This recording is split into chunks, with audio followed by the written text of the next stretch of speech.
Welcome back to another episode of It's All Been Tracked Before. This is another one of our special ones, our check-ins. This is Barbara Barnett. It's part 3 of season 3. She and Jimmy Jerome, going through and seeing how Barbara's views match up with ours. You know her. She's the author of The Apothecary's Curse. Great book. Check it out. Also, she runs blogcritics.org. So check Barbara out and her. If you've heard the other parts all through the 3 seasons that's all been tracked before, you know you will appreciate her insights. Speaking of insights, Nikki tells you how to live your life. She's under 2 seasons. She got 2 seasons of quality content to help you with your life. She head on over there. And she's going to give you a lot of good ideas to improve your life and a few bad ones. Nikki tells you how to live your life. Check it out on our YouTube page. You can also get there at IABDpresents.com. Check out this and all the other programs. Also, while you're there, support us, patreon.com/IABD. That way, you can keep this giant ball of momentum going, powering through not only podcasts, but the entire world. Also, Loves, Lust, Lost. It's not a Trek show. It isn't. It's a Universe Journey novel. It's some background. You've heard Universe Journey on It's All Been Done before, or it's the All Been Done Radio Hour. So, Captain Richard Dick Kakei is the captain of the SS-30. He seems confident, but is he really? Loves, Lust, Lost, a spin-off novel of the It's All Been Done Radio Hour program. Universe Journey shows us Kakei's early days rising through the ranks and flirting with the only woman he ever truly loved, Grace Thomas. It's a prequel. Just imagine, we're going to get to some Star Trek prequels eventually on this show. But anyway, check that out. It's delightful. It's exclusively on Amazon.com, and it's now available in paperback as well as ebook. And what's available right now, Barbara Barnett, she's going to give you reviews. They're right here with Jimmy Jerome on It's All Been Tracked Before.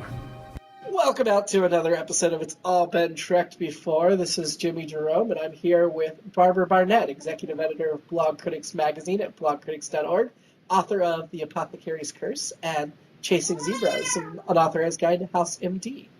And the forthcoming The Alchemy of Glass.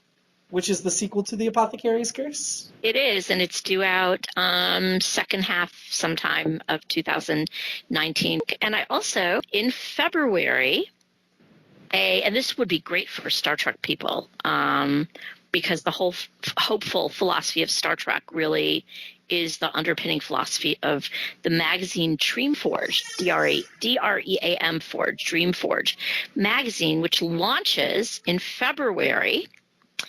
And y'all should go to dreamforgemagazine.com and sign up to be on the mailing list or sign up for subscription. It is going to be a print and online, real honest-to-goodness speculative fiction magazine. And my story, the Z-Spot, will be appearing in the debut issue of the magazine. Oh, awesome. Just started their subscriptions. So if you guys want to subscribe, I think there's a premium gift for people who subscribe right at the beginning. So Neat. Go check it out. Absolutely. And then today we're jumping right into the final third of season 3 of the original Star Trek, the end of the series. First impressions, Barbara, what do you think? I'm so glad it's over. That's what we said as well. This was not the strongest match of episode. Yeah. This was not like the last few episodes of Cheers. I think maybe I could equate it to the end of X-Files, which really sucked. I went from being a super fan to being like, okay, fine, whatever. I'm not watching this Trek anymore, which is, I think, how I finished up Star Trek when it was first on, because I don't remember watching those last episodes.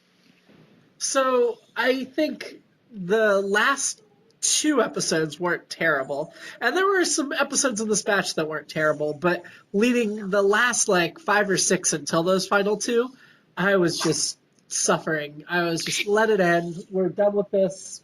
Move on. And I'd say in this batch, we ranked the top 5 and the bottom 5 episodes of the entire series, and only 1 episode from this batch made it into the bottom 5.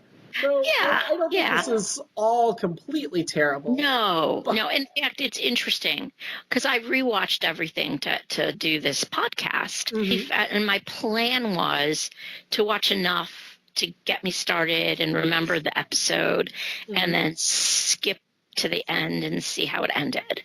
And I found that on at least 3 of the episodes, if not 4 of them, I actually wanted to keep watching and watched all the way to the end to see where it was going, because I honestly didn't remember on most of them and all of them.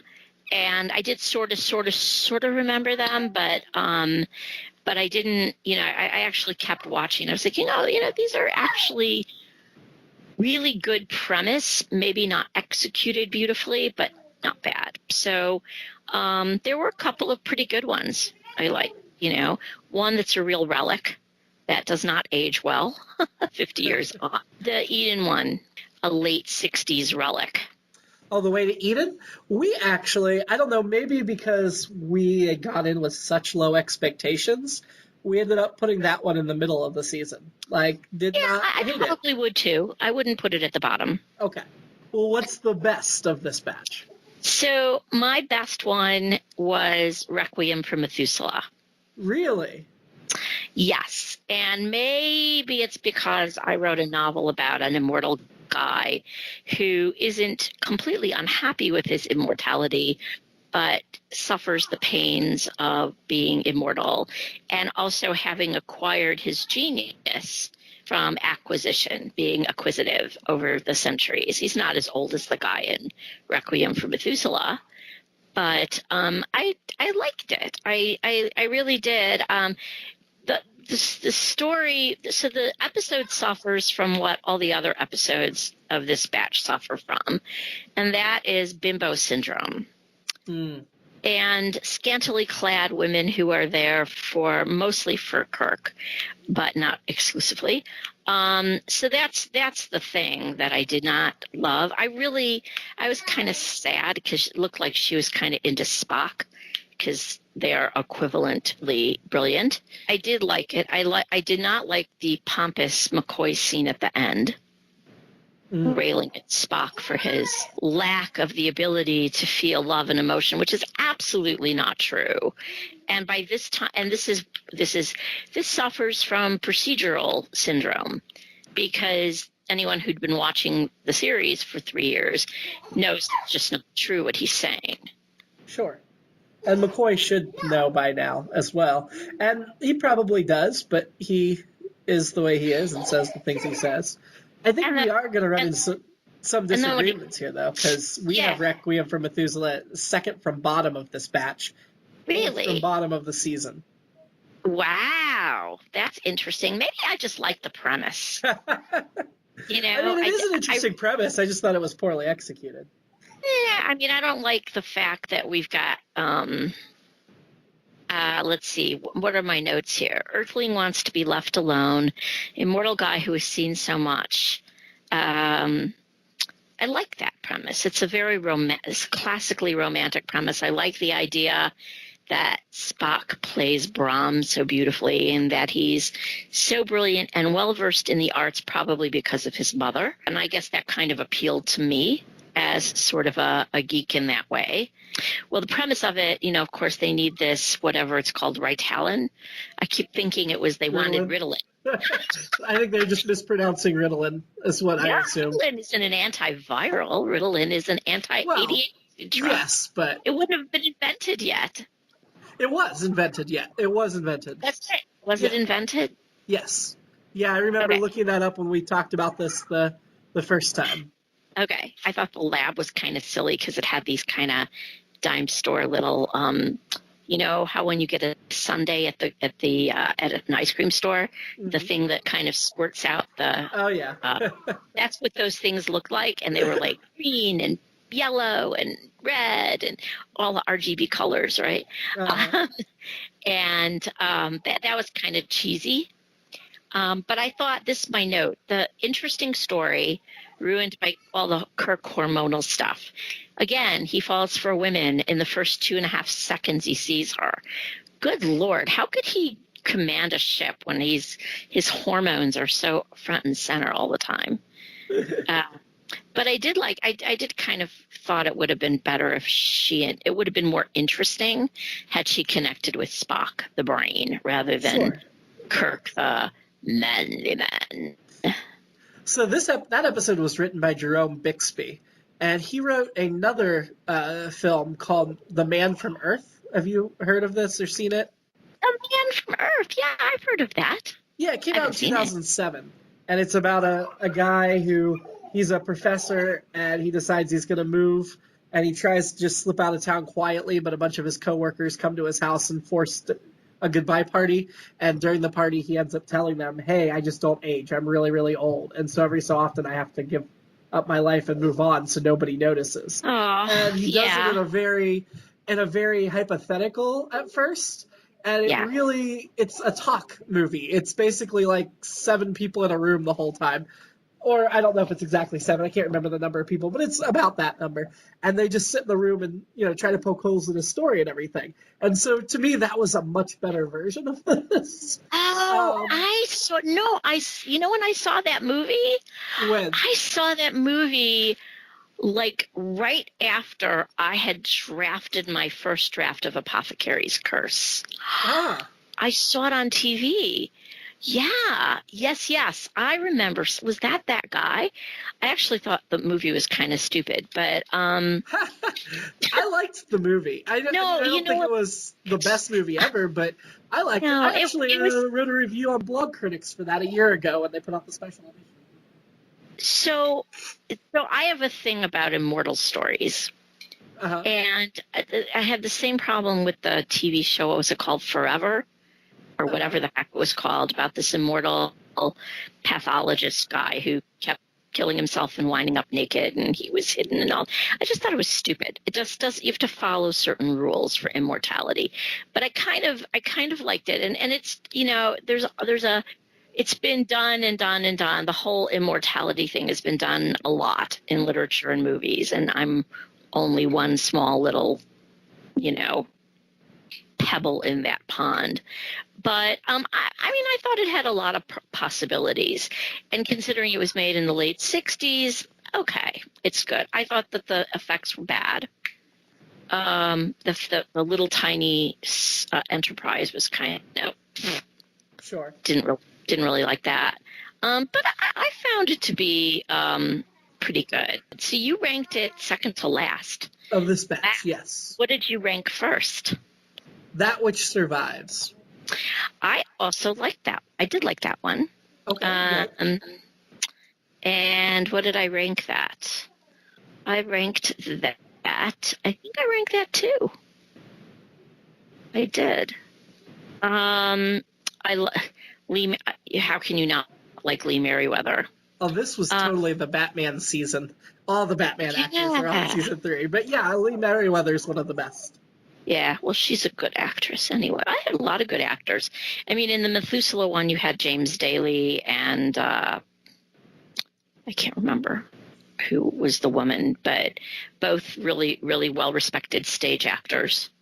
My dog's start barking again if I don't hold her collar. So, okay, so why did you rank that number 1? I think Lee Merriweather was a big part of it, but it was just a pretty solid story. It was cohesive. It made sense more than a lot of these. I think that, honestly, that's what ended up happening a lot in this final season, was stories that didn't make sense got ranked lower. If they had too many plot holes and were too hard to buy into. Okay. So I like the idea of these clones, robots defending a planet that no longer exists. I mean, it's been done as well. I mean, a lot of this has been, but yeah, it was interesting. Dying civilization. Yeah. I like that. I ranked it 5. I like the fact there was a female commander. Again, scantily clad, but at least. Yeah, I mean, Star Trek, was obviously quite sexist by today's standards, but they did have more strong female characters than I would have expected. Just thinking back to it. Yes. No, it did. I have to admit, it did, and I was at least. It kept me in suspense for a certain amount of time until I realized, they're clones. they're different copies, one for each one, and they are there to defend and protect. But I ranked it 2. I thought it was good. Okay, so we've got that one relatively similar opinion. So what's your I was gonna say, what's your third for this one?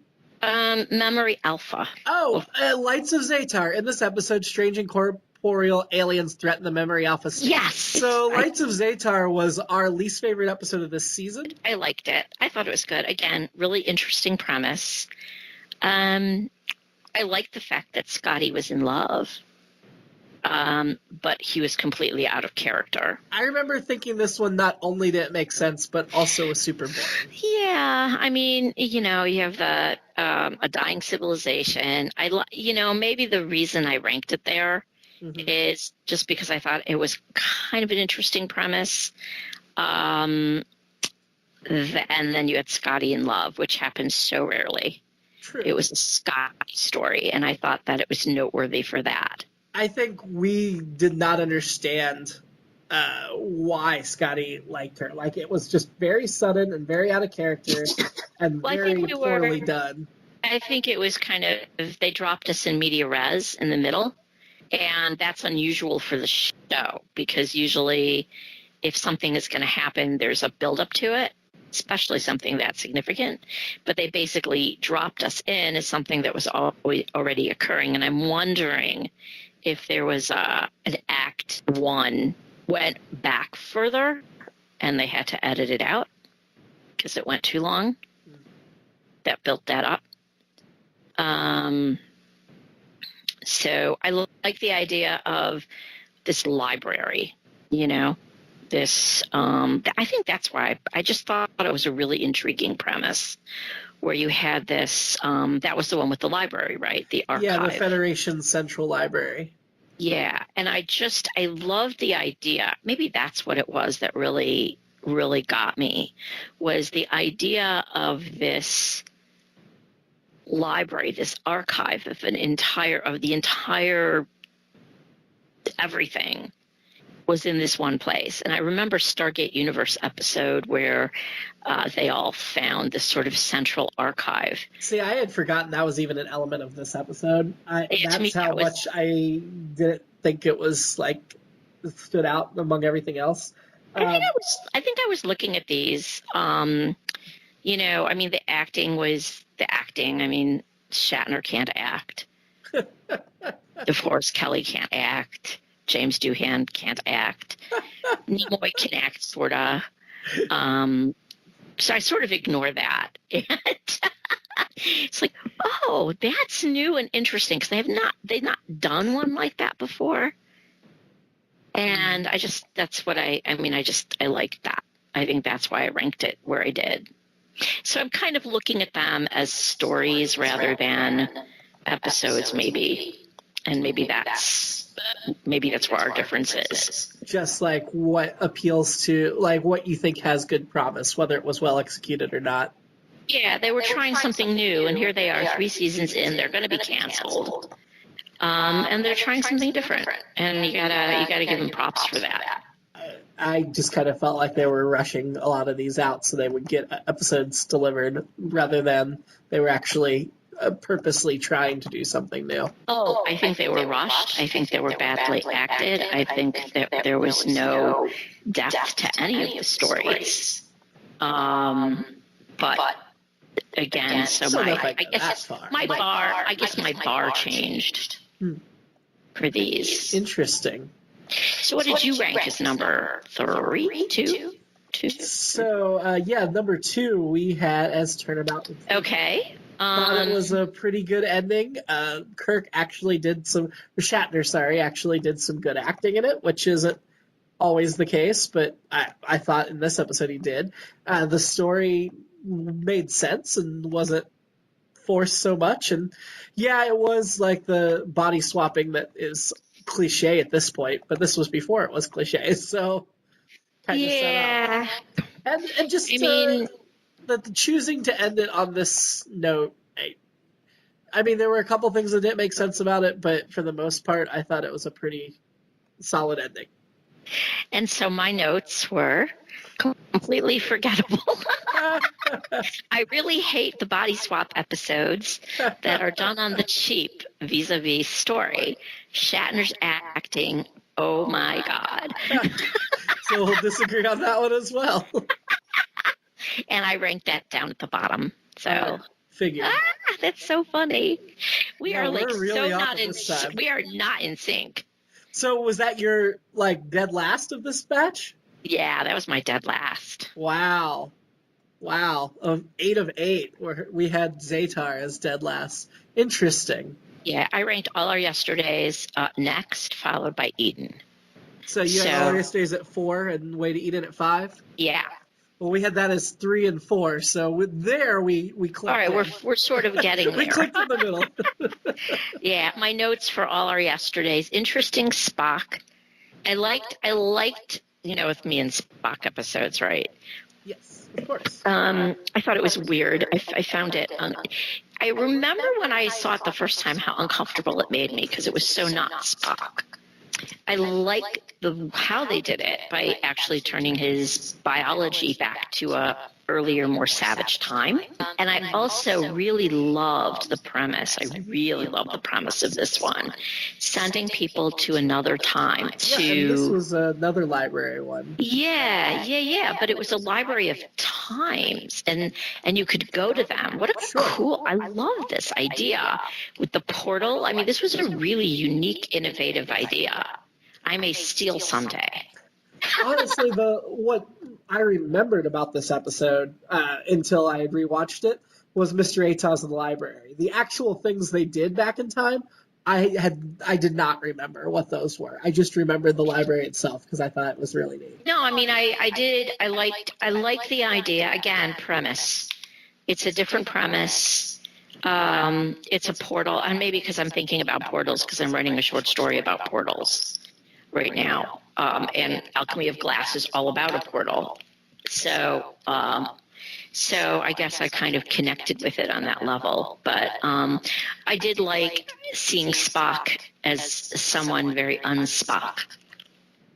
I wish we had foregone the Kirk altogether. He just really annoys me in this batch. He annoys me all the way through the series, but especially since it's all about Kirk falling. It's network cousin, the man from U.N.C.L.E., when it was always about Solo's hormones. Oh, my co-host Steven is a huge fan of Kirk and Shatner. Like, that's the character that he fell in love with Star Trek through. That's his captain. So we've got that perspective. And I've always enjoyed Shatner as Kirk. I think there are some episodes he overacts, but I think there are other episodes where I'm like, oh, wow, he's actually really good in this one. Which I guess says something that if I notice when he's really good, but, normally he's not. But still, yeah, I like Shatner. Okay. So I think cool. that's also a difference in our perspective. Even though I think we will all agree that Leonard Nimoy is the superior actor by far, it's no contest. Oh, yeah. Contest. Yes, there's no contest at all. He can actually, act. Wow, what a concept. So your 6 and 7 must be the same as our 5 and 6. We'll see if we get them in the same order. Do you have Cloudminders or Savage Curtain above? Which one's higher? I have Savage Curtain below Cloudminders. Okay, that's 2. I mean, Cloudminders was basically the cheap seats version of the Time Machine. Yes. The troglodytes are right. You got the Eloi and you've got Morlocks, which is cool, and it's a great device to play with. Mm-hmm. And science fiction writers have played off of that forever and ever and ever. It's a tried and true thing, but it's like flip flop because the Eloi are the elites here. I mean, the people that are in the sun are in the clouds rather, are the elites who, oppress the troglodytes who are below.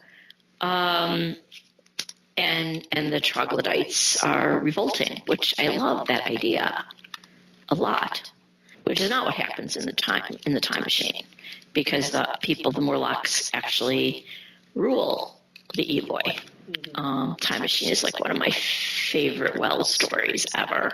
it's something that they've done similarly before. Sure. As I recall, you have these revolutionary under the ground people, or or behind the curtain people, or oppressed people. I mean, that was a big theme, and a lot of Star Trek thematically was the powerless against the powerful. Mm-hmm. And that was just another one. It just wasn't particularly, I don't know, artful or amazing or anything. Savage Curtain, I thought it was an interesting one. It had some issues, but I liked seeing some of the treatment of Collis was completely out of line with how he's shown later, but seeing those different aliens and historical figures intermixed was interesting. Yeah, I did. I remember, it's not real memorable for me as a episode, but not horrible. So I suppose you're going to want to know how these all fit into the entire season 3, aren't you? Yeah, I mean, do you think this is, if we've divided this season into thirds in our review, is this the worst of the 3 sections, do you think, or? With a couple of exceptions, I think. I would probably, let's see. What would I rank below? Spock's brain. Yeah. See, Spock's brain ended for the season as second to last for us because Lights of Zatar was that bad. Okay. I would absolutely put Spock's brain at the bottom because I thought that was just absolutely just horrible. But other than that, I would say I did not like And the Children Shall Lead either. That is right above Spock's brain in our ranking. See, we're not that far off. I don't think we've ever been as far off as we are in this batch. Turnabout Intruder and Requiem for Methuselah and Lights of Zatar were 3 episodes that we just completely disagreed on. So that's funny because, like Requiem for Methuselah, as I said, my intention was to start watching and flip ahead and just so that I get an idea of Act 1, Act 2, Act 3, and to kind of spur my brain because I have seen all of these at some point or another. And I actually kept watching. I was like, I'm going to go ahead. And I flipped ahead and no, I'm going to go back and find out what happened. So I actually did. And that to me is a kind of a way for me to know, okay, I am involved in this story enough not to skip. Sure. It's like a book. So there's something to be said for that. So Requiem for Methuselah probably more than most of the others that, as I said, except for the only thing I really hated uniformly about all of them were the scantily clad women. One of the reasons I didn't like the final episode was because of what it said about women. Now, see, we had debated that, but that actually didn't, in our opinion anyway, and we did have a couple of women on that podcast. It wasn't just guys talking about it. But we didn't think that episode was particularly sexist as compared to other episodes in the series. I mean, Janet Lester was a crazy person, obviously, but it did not feel like she was being pigeonholed as a typical woman or was crazy because she was a woman. It felt like she was just a crazy person, and we've had crazy men on the show, and this was a crazy woman, but it didn't seem I don't know. Gender did not seem to factor in as much as some of the other episodes. There are some episodes of the series that are horribly sexist, but that one did not feel like one of them. I think given it's the late 60s and, right at the beginnings. I mean, I'm always grateful that I'm among the first generation that did not have to fight that war. Mm-hmm. And, all that feminist war stuff of the late 60s and early 70s. Because by the time I got out of college, it was way over, more or less. And, there's still stuff, but women have been equal ever since. No. Yeah, right. Although, graduating in biology and chemistry, I got a job right out of school in a lab working for the state with exactly the same salary as the guys in the lab. So, nice. And my first journalism job that I got working for Business to Business magazine got the same salary as the other associate editor that had gotten hired out of a lab. So, so I actually did not fall prey to that until I was a PhD candidate. So, which was a long time later.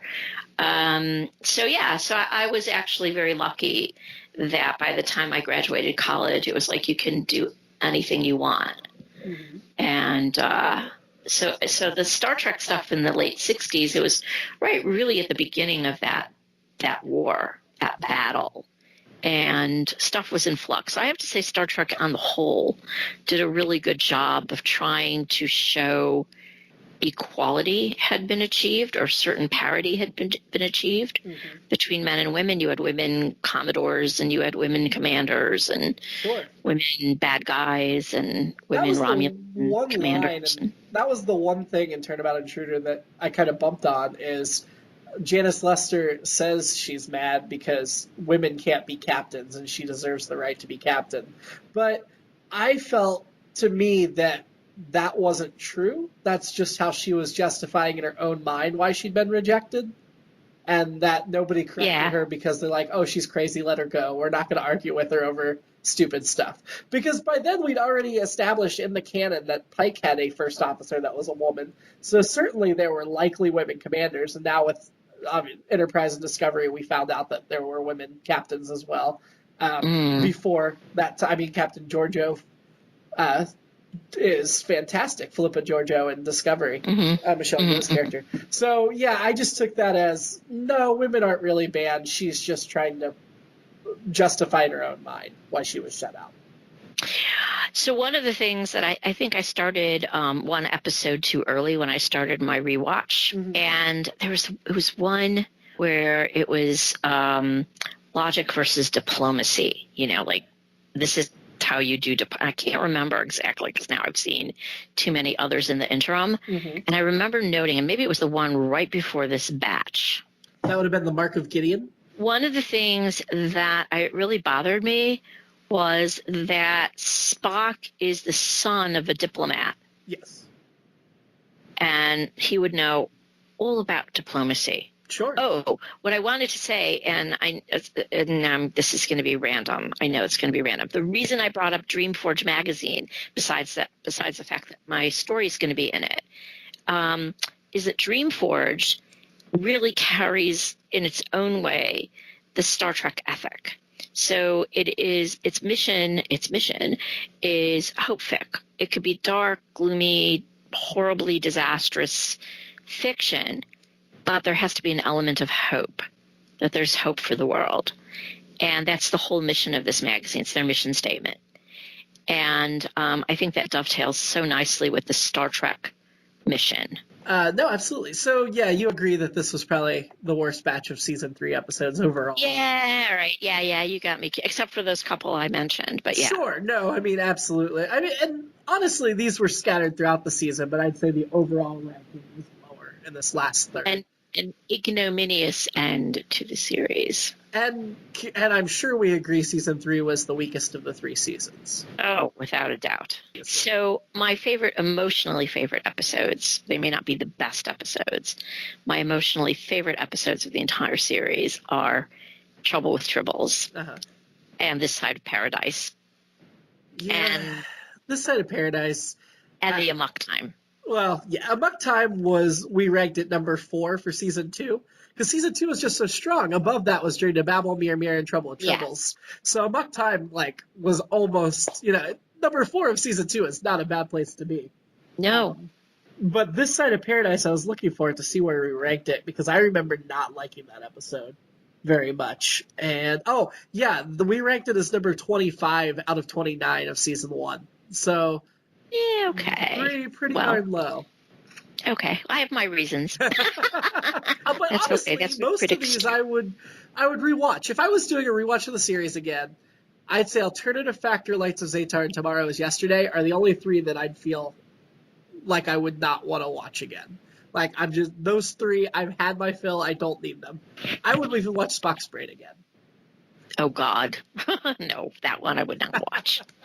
I think that is the all-time stupidest episode in the entire series. That would be my absolute than those bottom. It would be at the absolute, because I just thought it was just stupid. It was totally. It was totally stupid, but the alternative factor lights of Zaytar were really boring on top of being They were bad. boring. And They did not make Tomorrow's me Yesterday cringe. just made no sense whatsoever. It was just a mess of plot holes. So Spock's brain literally made me cringe. It was a cringeworthy episode, and it would Sure. have been where the series jumped the shark, in my opinion. I mean, it's often brought up as the worst episode of the series. Like I said, we ranked 3 below it, but it is bad. We're not arguing that it's good. It's very bad. But the worst episode of season 2 is Catspaw. And I would watch Catspaw again for sure. Yeah, I know. I would watch Catspaw again. That was okay. Yeah. You're going to join us for the animated series as well. God help me, yes. You have not seen those, correct? I've not seen them. Did you read any of the novelizations? So of the book of the series? Of the animated series. Because they novelized all of them. Oh, did they? Or just about all of them anyway. It was one author that did it. And they were like Star Trek Mission Logs, Volume 1, 2, 3, 4. The only novelizations that I read were the original Star Trek original series novels, which I believe it or not, I still have them. I have a bunch of those original old novels as well. I bought them when they were new. Yeah, I did not, but yeah. That and my Man from U.N.C.L.E. books. It's brand new to us as well. So we're all going into this together without that background. Thankfully, I can tell you from watching the first few, it seems like it's going to be another season 3 all over again. Oh, that's too bad. It is, but they're only 22 minutes apiece, and there's only 22 episodes, so they'll be real quick to get through. Okay, so that's not too bad. Well, just to tease you a little bit, one of the ones we've already seen reviewed that's early in the series is called Yesteryear, and it's regarded as the best of the animated episodes, and it finds Spock using the Guardian of Forever to return to his childhood. Oh, that's kind of an interesting premise. And they did have Mark Leonard voice Sarek. They did not get Jane Wyatt for Amanda. Majel Barrett had to do it. Okay. At least as long as Majel Barrett wasn't in possession of Spock's brain, I'm good. No, she actually did a pretty good Amanda. She was good. But I think you'll like the story, knowing you and Spock. We have a thing, me and Spock. So he was one good one to look forward to. Well, I'm looking forward to watching them and talking about them with you. So it'll be fun. Well, thank you, Barbara, for doing this whole 79 episodes with us. And oh my God, I can't believe it. The animation.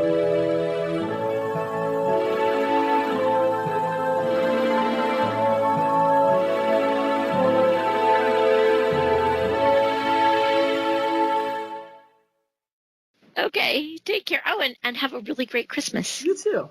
And a Happy New Year. Happy Hanukkah. But that's over. Is it over by now? It's over. It's over. Well, but you could wish me a happy solstice and a happy New Year. It's fine. Happy solstice and happy New Year. All right.